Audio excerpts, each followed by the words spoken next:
উরুগুয়ের মন্টেভিডিও থেকে আসা অপেশাদার old Christian club rugby union দলের সদস্যরা চিলির সান্তিয়াগোতে ওল্ড বয়েজ ক্লাবের বিরুদ্ধে একটি ইংলিশ রাগবি দল খেলার কথা ছিল। ক্লাবের সভাপতি ড্যানিয়েল জোয়ান একটি উরুগুয়ের air force twin turboprop Fairchild FH-227D বিমান ভাড়া করেছিল দলটিকে আন্দিজ পর্বতমালার উপর দিয়ে সান্তিয়াগোতে নিয়ে যেতে। বিমানটিতে 40 জন যাত্রী এবং 5 জন ক্রু সদস্য ছিল। Pilot in command colonel Julio Cesar Ferradas 5117 ঘন্টা ফ্লাইট সময় সহ একজন অভিজ্ঞ বিমান বাহিনীর পাইলট ছিলেন। তার সঙ্গে ছিল কোপাইলট লেফটেন্যান্ট কর্নেল দান্দে হেক্টর লাগুরারা। 10টি অতিরিক্ত আসন ছিল, তাই দলটি তাদের সাথে বন্ধু এবং পরিবারের সদস্যদের আমন্ত্রণ জানায়। যখন কেউ একজন শেষ মুহূর্তে একটি সিট বাতিল করে, তখন গ্রাজিলা মারিয়ানা নামের এক ব্যক্তি একটি টিকিট কিনেছিলেন যাতে তিনি তার বড় মেয়ের বিয়েতে যোগ দিতে পারেন। বিমানটি 1972 সালের 12 অক্টোবর ক্যারেস্কো আন্তর্জাতিক বিমানবন্দর ত্যাগ করে, কিন্তু আন্দিজ পর্বতের উপরে একটি ঝড়ের কারণে তাদের আবহাওয়া পরিস্থিতির উন্নতির জন্য অপেক্ষা করতে আর্জেন্টিনার মেন্ডোজাতে রাত কাটাতে বাধ্য করে। মেন্ডোজা থেকে সান্তিয়াগো পর্যন্ত সরাসরি পশ্চিমমুখী পথ থাকলেও 6959 মিটার মাউন্ট সহ উচ্চ পর্বতগুলি 8500 মিটারের কাছাকাছি ছিল। বিমানের ধারণ ক্ষমতার সাথে এই সরাসরি রুটে পাহাড় এড়াতে পাইলটকে খুব সাবধানে উঠতে হবে, আর এটি ছিল দীর্ঘ 600 কিলোমিটার অর্থাৎ 370 মাইল 90 মিনিটের ইউআকৃতির পথ। 13 অক্টোবর আবহাওয়া ফ্লাইটে বিরূপ প্রভাব ফেলে। ফ্লাইটের সকালে আন্দিজের আবহাওয়া অবস্থার উন্নতি হয়নি, তবে বিকেলের দিকে আবহাওয়ার উন্নতি হবে বলে আশা করা হয়েছিল। পাইলট ফ্লাইট বিলম্বিত করেন এবং মেন্ডোজা থেকে দুপুর 2টা 18 মিনিটে টেক অফ করেন। শুক্রবার 13 অক্টোবর তিনি ফ্লাইট লেভেল 180-এ মালাগু রেডিও বিকনের দিকে দক্ষিণে উড়েছিলেন। পাইলট মালাগু এয়ারপোর্টে তাদের অবস্থান রেডিওর মাধ্যমে জানিয়েছিল যে তারা 2515 মিটার অর্থাৎ 8251 ফুট উচ্চ প্লানজন পাস 2টা 51 মিনিটে অতিক্রম করবে বলে আশা করেছিল। প্লানজন পাস হলো চিলি এবং আর্জেন্টিনার মধ্যে air traffic control hand off point. Andes পার হয়ে চিলিতে যাওয়ার পর বিমানটির উত্তর দিকে মোড় নেওয়ার কথা ছিল এবং সান্তিয়াগোর পুদাওয়েল বিমানবন্দরে তাদের অবতরণ শুরু করার কথা ছিল। পাইলট ফেরাদাস এর আগে 29 বার আন্দিজ পর্বত পার হয়েছিলেন। এই ফ্লাইটে তিনি কোপাইলট লাগুরার প্রশিক্ষণ নিচ্ছিলেন, যিনি নিয়ন্ত্রণে ছিলেন। যখন তারা আন্দিজের উপরে উড়েছিল, মেঘ নিচের পর্বতগুলোকে ঢেকে দিয়েছিল, যার কারণে তারা পর্বতের উচ্চতা এবং দৈর্ঘ্য স্পষ্টভাবে শনাক্ত করতে পারেনি। বিকেল 3টা 21 মিনিটে প্লানজন পাস অতিক্রম করার কিছুক্ষণ পরে লাগুরারা এয়ার ট্রাফিক কন্ট্রোলারদের জানিয়েছিলেন যে তিনি 1 মিনিট পরে কিউরোকোতে পৌঁছাবেন। যদিও কিছু রিপোর্টে বলা হয়েছে সহকারী পাইলট ভুলভাবে ডেট ট্রেকিং ব্যবহার করে তার অবস্থান অনুমান করেছেন। তিনি রেডিও নেভিগেশনের উপর নির্ভর করেছিলেন। অজানা কারণে তিনি বিমানের VOR অথবা DMA নেভিগেশন রেডিও দেখতে পাননি, যা কিউরোকো রেডিও বিকিরণের বারবহন এবং দূরত্ব প্রদর্শন করে। প্লানজন পাস থেকে কিউরোকো পর্যন্ত ফ্লাইটের সময় সাধারণত 11 মিনিট, কিন্তু মাত্র 3 মিনিট পরে কোপাইলট সান্তিয়াগোতে রেডিও করেন যে তারা কিউরোকো অতিক্রম করে উত্তর দিকে মোড় নিচ্ছে। তিনি এয়ার ট্রাফিক কন্ট্রোলের কাছে নামার অনুমতি চাইলেন। নিয়ন্ত্রক দলটি বিমানটিকে 3500 মিটার অর্থাৎ 11500 ফুট নামতে অনুমতি দেন। রাডার কভারেজের অভাবের কারণে বিমানটি এখনও আন্দিজের উপর দিয়ে উড়ে চলছে। পাইলট ফেরাদাসও নেভিগেশন ত্রুটি লক্ষ্য করতে ব্যর্থ হন। বিমানটি নামার সময় মারাত্মক অশান্তির সম্মুখীন হয়। নান্দো প্যারাডো স্মরণ করেন যে বিমানটি দূরত্ব মেঘ থেকে কয়েকশো ফুট নিচে নেমে আসছে। প্রথমে রাগবি খেলোয়াড়রা অশান্তি নিয়ে রসিকতা করছিল যতক্ষণ না তারা দেখতে পেল যে বিমানটি পাহাড়ের কাছাকাছি অস্বাভাবিকভাবে উড়ছে। তারপর এটি ভীষণভাবে কাঁপতে শুরু করে। বিমানের স্থল সংঘর্ষের অ্যালার্ম বেজে উঠল এবং সমস্ত যাত্রীদের ভয় সৃষ্টি হলো। তারপর পাইলটরা উচ্চতা অর্জন করতে এবং হিমবাহের বৃত্তের 4200 মিটার অর্থাৎ 13,800 ফুট উচ্চ দক্ষিণের রিজ উপরে আরোহণের জন্য সর্বাধিক শক্তি প্রয়োগ করেছিলেন। তারা তাদের সর্বোচ্চ চেষ্টার পরেও ব্যর্থ হন এবং বিমানটিকে পাহাড়ের সাথে 2 থেকে 3 বার আঘাত করেন। ফলে বিমানটি ব্যাপকভাবে ক্ষতিগ্রস্ত হয়ে পড়ে। আর যখন বিমান পরিপূর্ণ ক্র্যাশ হয় তখন হিমবাহের খাড়া ঢাল থেকে 3500 কিলোমিটার ঘন্টা বেগে 7025 মিটার নিচে নেমে যায়। একটি তুষারপাড়ে গিয়ে হঠাৎ থেমে যায়। আসনগুলি মেঝে থেকে ছিঁড়ে যায় এবং ফুয়েসলেজের সামনের বাল্কহেডের বিরুদ্ধে নিক্ষিপ্ত হয়। আঘাতটি ককপিটকে চূর্ণ বিচূর্ণ করে দেয়। উভয় পাইলটকে ইনস্ট্রুমেন্ট প্যানেলের বিরুদ্ধে পিন করে। বিমানটিতে থাকা 45 জনের মধ্যে ফিউজলেজের পিছনের অংশে থাকা 3 জন যাত্রী এবং 2 জন ক্রু সদস্য মারা যান যখন ফিউজলেজ থেকে লেজের অংশ ছিঁড়ে যায়। কয়েক সেকেন্ড পরে ড্যানিয়েলস এবং কার্লোস ভ্যালেটাও পিছনের ফুয়েসলেজ থেকে পড়ে যান। ভ্যালেটা পতন থেকে বেঁচে গেলেও গভীর তুষারে পড়ে এবং বরফে ঢাকা হিমবাহে হোঁচট খেতে গিয়ে দম বন্ধ হয়ে মারা যান। যখন ফুয়েসলেজটি তুষার তীরে আছড়ে পড়ে তখন বাকি আসনগুলি মেঝে থেকে শীতল হয়ে যায়, যা যাত্রীদের সামনের বাল্কহেডগুলির সাথে সংকুচিত করে। দলের চিকিৎসক ডক্টর ফ্রান্সিসকো নিকোলা, তার স্ত্রী এস্তার নিকোলা, ইউজেনিয়া প্যারাডো এবং ফার্নান্দো ভাস্কেস নিহত হন। পাইলট ফেরাদাস তাৎক্ষণিকভাবে মারা যান। কো-পাইলট লাগুরারা গুরুতর আহত হয়ে বিধ্বস্ত ককপিটে আটকে পড়েন।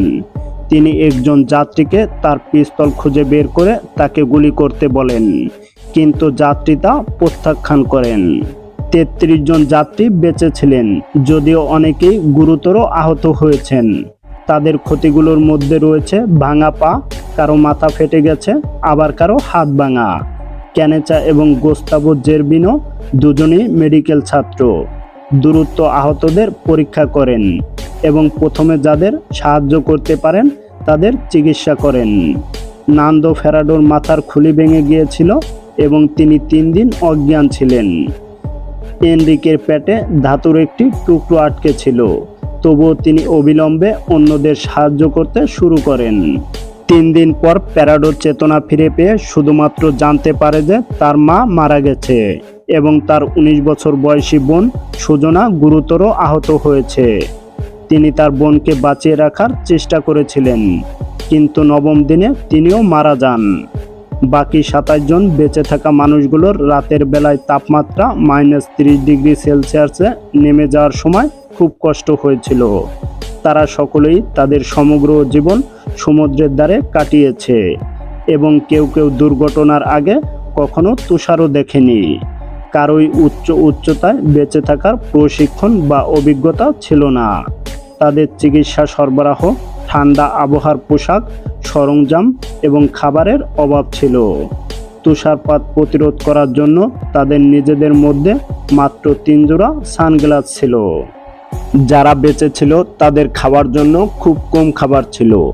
তারা 8টি চকলেট বার, 3টি ছোট জাম, একটি ঝিনুকের টিন, 1 টিন বাদাম, কয়েকটি খেজুর, কিছু মিষ্টি, শুকনো বরই এবং বেশ কয়েকটি মদের বোতল খুঁজে পেয়েছিল। তারা খাদ্যের ন্যূনতম সরবরাহের রেশন করেছিল, কিন্তু তা মাত্র 1 সপ্তাহ স্থায়ী হয়েছিল। প্যারাডো 3 দিন ধরে একটি চকলেট আচ্ছাদিত চীনাবাদাম খেয়েছিল।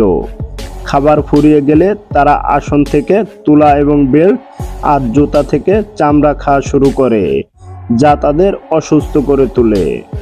উদ্ধার প্রচেষ্টা বন্ধ করা হয়েছে ভেবে এবং অনাহারে নিশ্চিত মৃত্যুর সম্মুখীন হয়েছে জেনে বেঁচে থাকা ব্যক্তিরা একে অপরকে তাদের মৃতদেহ খাবারের জন্য ব্যবহার করার অনুমতি দিয়েছিলেন। কোনো বিকল্প ছাড়া বেঁচে থাকা ব্যক্তিরা তাদের মৃত বন্ধু এবং আত্মীয়দের মৃতদেহ গ্রাস করতে বাধ্য হয়েছে। বেঁচে ফিরে আসা ক্যানেসা পরে মৃতদেহ খাওয়ার সিদ্ধান্ত বর্ণনা করেন। তিনি বলেন, আমাদের সাধারণত লক্ষ্য ছিল বেঁচে থাকা, কিন্তু আমাদের যা অভাব ছিল তা হলো খাদ্য। বিমানে আমরা যে খাবারগুলো পেয়েছি তা আমাদের অনেক আগেই শেষ হয়ে গিয়েছিল এবং সেখানে কোনো গাছপালা বা প্রাণীর জীবন পাওয়া যায়নি। মাত্র কয়েকদিন পর আমরা বুঝতে পেরেছিলাম যে আমাদের নিজেদের দেহগুলি বেঁচে থাকার জন্য নিজেদেরকেই গ্রাস করতে হবে। শীঘ্রই আমরা অনাহার থেকে পুনরুদ্ধার করতে খুব দুর্বল হয়ে পড়েছিলাম। আমরা উত্তর জানতাম, কিন্তু উত্তরটি চিন্তা করার জন্য খুব ভয়ঙ্কর ছিল। তুষার এবং বরফের বাইরে সংরক্ষিত আমাদের বন্ধুদের এবং সতীর্থদের দেহে জীবন রক্ষাকারী প্রোটিন রয়েছে, যা আমাদের বাঁচিয়ে রাখতে সাহায্য করবে। কিন্তু আমরা মনে মনে ভাবতে লাগলাম, আসলে এটা করা উচিত কিনা। আমরা ভাবছিলাম যে আমরা এমন একটি কাজের কথা ভাবতেও পাগল হয়ে যাচ্ছি। আমরা কি নিষ্ঠুর বর্বর হয়েছি, নাকি এটাই আমাদের বেঁচে থাকার একমাত্র বিকল্প ছিল? সবশেষে আমরা জীবন বাঁচানোর আর কোনো উপায় খুঁজে না পেয়ে মৃতদেহগুলো খেতে বাধ্য হলাম। প্যারাডো তার মা এবং বোনের মৃতদেহ রক্ষা করেছিল, যাতে সেগুলি খাওয়া না হয়। খাওয়া সহজ করার জন্য তারা মৃতদেহ থেকে মাংস রোদে শুকিয়ে নিয়েছিল। প্রথমে তারা অভিজ্ঞতার দ্বারা এতটাই বিরক্ত হয়েছিল যে তারা কেবল ত্বক, পেশি এবং চর্বি খেতে পারত, কিন্তু শেষ পর্যন্ত তারা জীবন রক্ষা করার জন্য হৃদয়, ফুসফুস এমনকি মস্তিষ্ক খেয়েছিল। 29শে অক্টোবর মধ্যরাতের কাছাকাছি এবং দুর্ঘটনার 17 দিন পর একটি তুষারপাত ঘটেছিল, যখন বেঁচে থাকা ব্যক্তিরা ঘুমিয়েছিল। তুষার ঝড়টি 3 দিন ধরে প্রচণ্ডভাবে তাণ্ডব চালিয়েছিল। প্রায় সম্পূর্ণভাবে তুষার এবং বরফ দিয়ে ফুয়েসলেসটি ভরাট করেছিল এবং তাতে 8 জনের মৃত্যু হয়। তাদের মধ্যে ছিলেন রাগবি দলের অধিনায়ক এবং বেঁচে যাওয়া নেতাদের লিলিয়ানা মেথল, যিনি অনেক আহত যাত্রীকে মা এবং একজন সাধুর মতো লালন পালন করেছিলেন।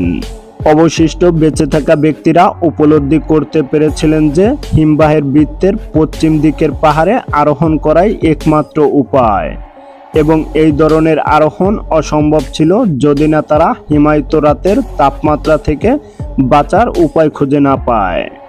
তারা ফিউজলেস, বৈদ্যুতিক তার এবং বিমানের শীততাপ নিয়ন্ত্রিত একটি স্লিপিং ব্যাগ তৈরি করেছিল।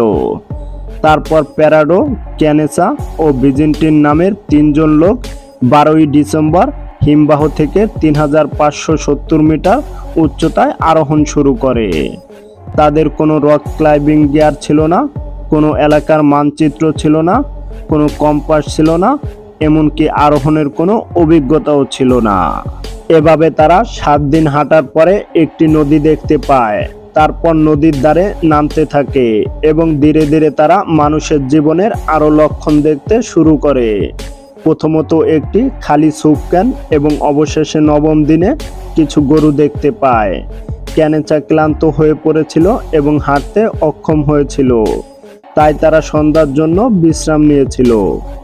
আগুন জ্বালানোর জন্য কাঠ সংগ্রহ করতে গিয়ে তারা নদীর উপারে ঘোড়ার পিঠে 3 জনকে দেখতে পেল। প্যারাডো তাদের ডাকলো, কিন্তু নদীর কোলাহলে যোগাযোগ করা অসম্ভব করে তুলেছিল। নদীর উপারের একজন পুরুষ প্যারাডো এবং ক্যানেচাকে দেখে চিৎকার করে বললেন, আগামীকাল। পরের দিন লোকটি ফিরে এলো এবং একটি নোট লেখে। নোটটি একটি পেন্সিল দিয়ে একটি পাথরের সাথে বেঁধে এবং পাথরটি নদীর উপারে প্যারাডোর দিকে ছুঁড়ে দেয়। প্যারাডো উত্তরে বলেছিলেন, আমি একটি বিমান থেকে এসেছি যেটি পাহাড়ে বিধ্বস্ত হয়েছে। আমি উরুগুয়ের। আমরা 10 দিন ধরে হাঁটতেছি। সেখানে আমার একজন আহত বন্ধু আছে এবং বিমানটিতে এখনো 14 জন আহত রয়েছে। আমাদের এখান থেকে দ্রুত বেরিয়ে আসতে হবে। আমরা জানি না কিভাবে এটা সম্ভব। আমাদের কোনো খাবার নেই।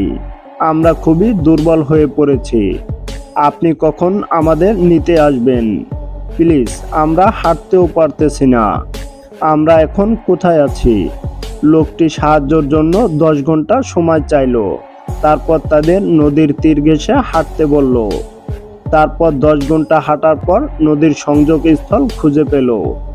এরপর একটি ট্রাকে করে তাদের পুয়ের্তো নিগ্রো গ্রামের থানায় নিয়ে যাওয়া হয়। প্যারাডো এবং ক্যানিচা পুলিশকে বিস্তারিত খুলে বলেন। সব শুনে সেখানকার সরকারি কর্মকর্তাগণ উরুগুয়ের সরকারি কর্মকর্তাদের সাথে যোগাযোগ করেন এবং বিস্তারিত জানান। উদ্ধার কাজে সহায়তার জন্য চিলির বিমান বাহিনী 3টি বেল ইউএইচ 1 হেলিকপ্টার প্রদান করেন। দুপুরে কুয়াশা কেটে গেলে প্যারাডো তার সাথে নিয়ে আসা পাইলটের মানচিত্র দিয়ে হেলিকপ্টারগুলোকে আর্জেন্টিনার ক্র্যাশ সাইটে নিয়ে যান। দুর্ঘটনার 2.5 মাসেরও বেশি সময় পরে 23 ডিসেম্বর অবশিষ্ট জীবিতদের উদ্ধার করা হয়েছিল। বেঁচে যাওয়া ব্যক্তিদের চিকিৎসার জন্য সাইন্তাগর হাসপাতালে নিয়ে যাওয়া হয় এবং উচ্চতার অসুস্থতা, ডিহাইড্রেশন, ফ্রস্টবাইট, ভাঙা হাড়, স্কার্বি এবং অপুষ্টির জন্য চিকিৎসা করা হয়। যখন খবর ছড়িয়ে পড়ে যে উরুগুয়ের এয়ারফোর্স ফ্লাইট 571-এর দুর্ঘটনা থেকে বেঁচে যাওয়া ব্যক্তিরা বেরিয়ে এসেছে, তাদের 72 দিনের অগ্নি পরীক্ষার গল্পটি আন্তর্জাতিক মনোযোগ আকর্ষণ করেছিল। আন্তর্জাতিক সাংবাদিকরা ক্র্যাশ এবং তাদের বেঁচে থাকার বিষয়ে প্যারাডো এবং ক্যানেচার সাক্ষাৎকারের জন্য দাবি করেছিলেন।